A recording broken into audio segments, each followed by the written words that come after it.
Assalamualaikum warahmatullahi wabarakatuh. Hai sahabat sehat semuanya, selamat datang dan selamat bergabung di podcast Harus Dengan Jok yang menyajikan berbagai informasi terbaru dan terkini seputar pelayanan rumah sakit daerah Nganjuk, juga informasi tentang dunia kesehatan lainnya yang tentunya bermanfaat bagi sahabat sehat semuanya. Sahabat sehat semuanya, kali ini kita akan menginformasikan tentang pelayanan terbaru yang ada di Rumah Sakit Umum Daerah Nganjuk ini, yaitu klinik bedah saraf. Untuk itu sahabat sehat semuanya, kali ini kita akan memperkenalkan apa itu tentang bedah saraf, klinik bedah saraf, dan kira-kira apa saja penyakit yang akan ditangani oleh klinik dan juga dokter bedah saraf.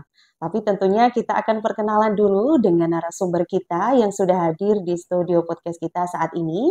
Beliau adalah Dr. Muhammad Iqbal Mizani, SPBS. Langsung saja mari kita sapa beliau. Assalamualaikum dokter. Waalaikumsalam warahmatullahi wabarakatuh. Iya, apa kabar dokter? Alhamdulillah baik. Iya, sebelumnya ini kita kan pertemuan pertama kali ya dokter, juga tentunya bagi sahabat sehat semuanya. Bisa mungkin kalau dokter mau perkenalan dulu ke sahabat sehat semuanya. Baik. Assalamualaikum warahmatullahi wabarakatuh. Selamat siang, warga Nganjuk.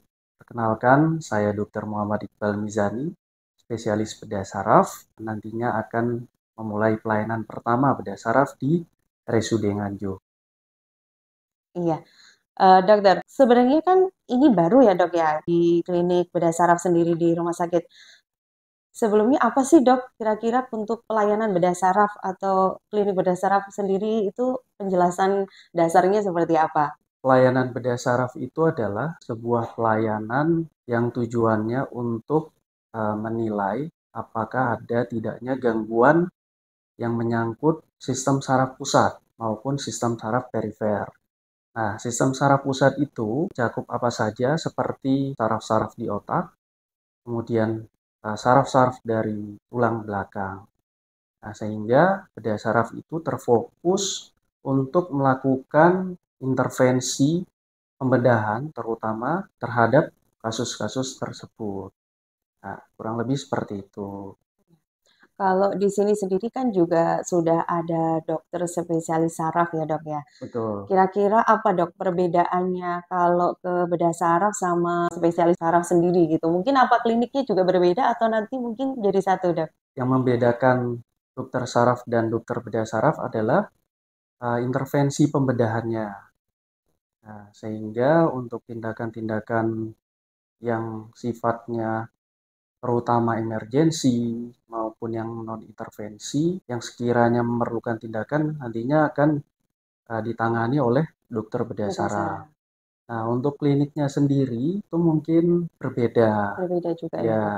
jadi cakupan untuk kasus-kasus bedah saraf itu sendiri itu meliputi kasus trauma, kemudian kasus pediatrik atau segala abnormalitas atau gangguan pada saraf yang terjadi pada anak-anak, kemudian kasus onkologi seperti tumor maupun kasus tulang belakang. Nah, kasus-kasus tersebut itu dibedakan menjadi dua kategori, yaitu kasus emergensi maupun non-emergensi. Untuk kasus-kasus vaskular sendiri, biasanya akan ditangani oleh dokter saraf terlebih dahulu. Dan sekiranya memerlukan tindakan nanti, baru nanti dokter saraf akan berkolaborasi sama dokter bedah saraf Hmm. untuk tindakan pembedahannya. Oh, jadi kalau untuk bedah saraf itu tidak melulu tentang stroke ya dok ya? Tidak. Jadi cakupan bedah saraf itu sebetulnya cukup luas ya, seperti 4 kasus pertama yang saya sebutkan tadi. Jadi empat-empatnya itu bisa ditangani oleh dokter bedah saraf. Nah, kemudian untuk kasus vaskular tadi memang contohnya seperti kasus stroke ya. Stroke itu juga kan ada stroke sumbatan dan ada juga kasus stroke perdarahan. Nah, kalau konsepnya di awal itu tetap nanti akan ditangani oleh dokter saraf. Kalau sekiranya dari perjalanannya memerlukan tindakan pembedahan, nanti akan kolaborasi sama kita bedah saraf gitu. Kalau untuk tindakannya sendiri dokter, kita kan sebagai orang awam saja ya pertanyaan Ya, saya. Kita ngiranya kalau mungkin bedah saraf itu berarti akan ada tindakan operasi ya dok ya. betul. Iya, kira-kira sebenarnya harus harus ya dilakukan operasi atau tidak harus operasi juga sih dok kalau misalkan ada sakit yang harus ke bedah saraf gitu dok. Ya, jadi untuk kasus-kasus bedah saraf itu memang tidak secara serta-merta semuanya itu perlu dilakukan tindakan operasi, terutama untuk kasus-kasus cedera kepala ya. Iya. Karena kan kasus cedera kepala itu terbagi menjadi ringan, sedang, dan berat. Kasus-kasus seperti apa yang tidak memerlukan tindakan operasi tadi? Kasus-kasus dengan yang sekiranya tidak ada gangguan kesadaran disertai adanya perdarahan otak yang cukup signifikan. Nah, sehingga itu ada ruang untuk dilakukan manajemen obatan saja. Nah, kalau kasus-kasus yang lebih berat lagi, nah itu targetnya biasanya perlu dilakukan tindakan operasi. Hmm. Tujuannya apa? Adalah untuk menyelamatkan nyawa atau life saving. Kalau misalkan bedah saraf itu kan mungkin juga orang akan mengiranya tentang di kepala ya dok ya. Betul. Iya, kalau di kepala gitu habis dioperasi gitu bisa kembali ke normal ya sih dok? Yang kita bicarakan ini kan problem saraf ya. Iya. Jadi saraf itu adalah sebuah struktur di mana dia itu cukup vital ya, sehingga kesembuhannya itu tergantung dari tingkat keparahan. Hmm. Nah, kalau seandainya tingkat keparahannya mungkin tidak terlalu berat, pasca tindakan mungkin setelah beberapa hari bisa beraktivitas kembali. Namun ada juga untuk beberapa kasus itu dengan tingkat keparahannya itu yang cukup berat, ya mungkin pasca tindakan operasi memerlukan fase yang namanya rehabilitatif. Nah, artinya pasien-pasien tersebut perlu dilakukan fisioterapi contohnya. Gunanya adalah untuk mengembalikan fungsi yang awalnya tadi sudah rusak. Kalau untuk pelayanannya sendiri dok, nanti kan ada di Rumah Sakit Umum Daerah Nganjuk. Ya, Kira-kira kalau untuk di kliniknya sendiri bisa nggak sih dok untuk pakai BPJS gitu itu juga termasuk bisa ya dok ya? bisa, Bisa juga, nggak harus ya umum juga ya. tidak Nah, harus karena untuk semua kasus-kasus bedah saraf bisa di-cover oleh BPJS sehingga jika ada warga Nganjuk yang ingin melakukan pengobatan terkait kasus bedah saraf, monggo atau silakan datang iya. ke poliklinik bedah saraf. Kira-kira yang sakit apa aja dok yang perlu ke bedah saraf gitu dok?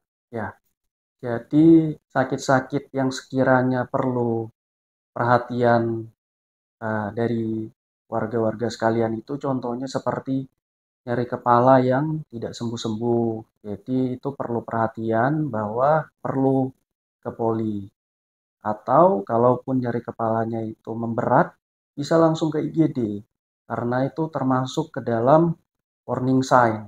Artinya tanda khusus yang harus diperhatikan oleh warga sekalian. Gitu. Kemudian sakit apa saja lagi yang sekiranya perlu ke bedah saraf ya, terutama. Contohnya adalah kondisi di mana terjadi penurunan kesadaran. Nah, itu juga merupakan salah satu warning sign. Apa termasuk kayak kecelakaan gitu juga termasuk nggak sih dok? Oh, termasuk, Oh termasuk termasuk, juga. ya, Jadi kayak cedera otak berat atau ringan itu iya, juga termasuk ya juga ya dok. termasuk. Dan itu harus segera dibawa ke IGD untuk kasus-kasus tersebut, sehingga bisa dilakukan penanganan lebih lanjut. Iya. Ya, Kadang juga ada dok, mungkin kecelakaannya agak lama gitu, tapi awalnya nggak kenapa-napa, terus mungkin beberapa bulan kemudian terjadi pusing-pusing gitu, sudah juga perlu waspada nggak sih dok kalau kayak gitu? ya, perlu waspada. Seperti yang saya sampaikan tadi, untuk keluhan seperti nyeri kepala yang tidak berkurang itu kan faktor penyebabnya banyak. Sehingga kita perlu telusuri, apalagi sebelumnya mungkin ada riwayat kecelakaan. Nah, pertimbangannya apa? Kita perlu melakukan pemeriksaan lebih lanjut Iya. untuk memastikan bahwa nyeri kepala tersebut bukan karena problem utama dari otaknya sendiri. Kemudian untuk keluhan yang lain yang perlu diwaspadai juga contohnya seperti kelemahan sebagian anggota gerak atau kelemahan di keempat anggota gerak, itu juga keluhan-keluhan yang sekiranya perlu perhatian khusus karena ada kemungkinan keluhan tersebut menyangkut dari problem saraf. Nah, untuk keluhan-keluhan tersebut boleh langsung ke poli saraf atau ke poli bedah saraf. Itu apa juga termasuk yang kayak saraf kejepit atau apa itu bukan sih dok? Ya, Itu termasuk ya termasuk saraf juga. kejepit juga salah satu keluhan yang bisa ditangani oleh bedah saraf. Kira-kira pasti dibedah ya sih dok kalau sakit-sakit apa itu? Ya, terkhusus untuk keluhan saraf kejepit, kita melihat kira-kira keluhannya sudah berapa lama terlebih dahulu. Nah, kemudian pertimbangan lebih lanjut juga kita bisa melakukan scan atau modalitas penunjang lain yang lebih tinggi sehingga kita perlu melihat apakah ada gangguan struktur atau tidak. Nah, kalau seandainya gangguan-gangguan tersebut tidak begitu signifikan, kemudian keluhannya juga kurang dari 6 bulan, maka ada ruang untuk kita obati terlebih dahulu. Dan opsi lain bisa kita lakukan fisioterapi gitu, sehingga ada kolaborasi sama teman-teman dari rehab medik untuk tata laksana non operatifnya.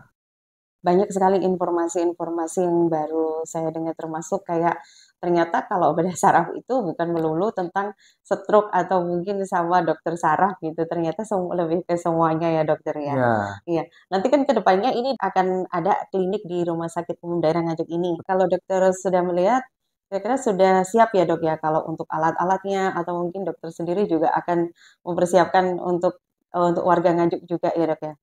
jadi untuk fokus-fokus tindakan yang bisa kita kerjakan saat ini, itu adalah kasus-kasus yang sifatnya emergensi terutama, contohnya kasus cedera otak, ya, sedang sampai dengan berat, kemudian kasus-kasus stroke juga untuk kedepannya juga sudah bisa kita kerjakan, ya, dengan level-level kesulitan tertentu, gitu.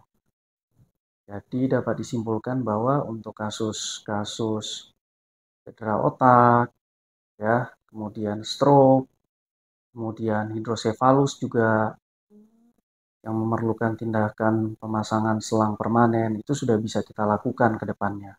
Pelayanannya saat ini sedang kita siapkan. Iya. Ya untuk pelayanan poliklinik insya Allah minggu depan sudah dimulai. Kemudian untuk pelayanan emergensi nanti kita akan menunggu proses BPJS-nya selesai, baru kita bisa melakukan Tindakan tindakan operasi gitu operasi misalnya. contohnya. Kalau kasus-kasus yang sekiranya tidak memerlukan tindakan operatif, sejauh ini masih bisa kita tangani. Selalu ada atau mungkin hari apa aja dok kliniknya ini? Untuk pelayanan poliklinik nanti akan ada pada hari Rabu dan Jumat, kasus-kasus emergensi setiap hari. Setiap hari. Ya, terutama.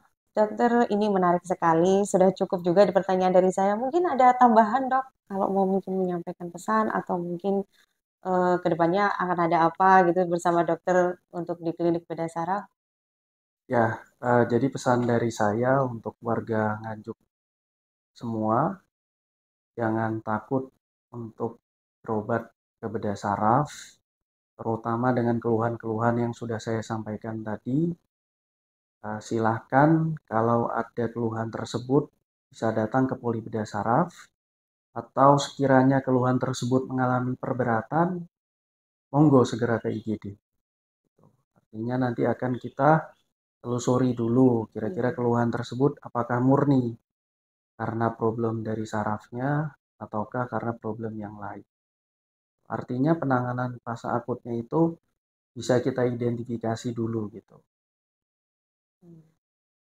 Baik dokter, terima kasih atas semua informasinya. Iya, Ya, semoga memberi manfaat bagi sahabat saya semuanya. Ya. iya, Izin saya menutup ya dokter ya. iya. Iya.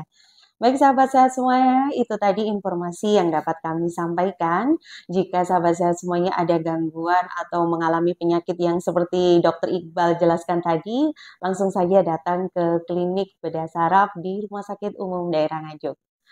Sahabat sehat semuanya, saya akhiri podcast kita kali ini. Jangan lupa klik like, komen, dan juga subscribe, dan juga share YouTube channel Media Edukasi Rumah Sakit Kabupaten Nganjuk. Akhir kata saya ucapkan terima kasih. Salam sehat selalu. Wassalamualaikum warahmatullahi wabarakatuh.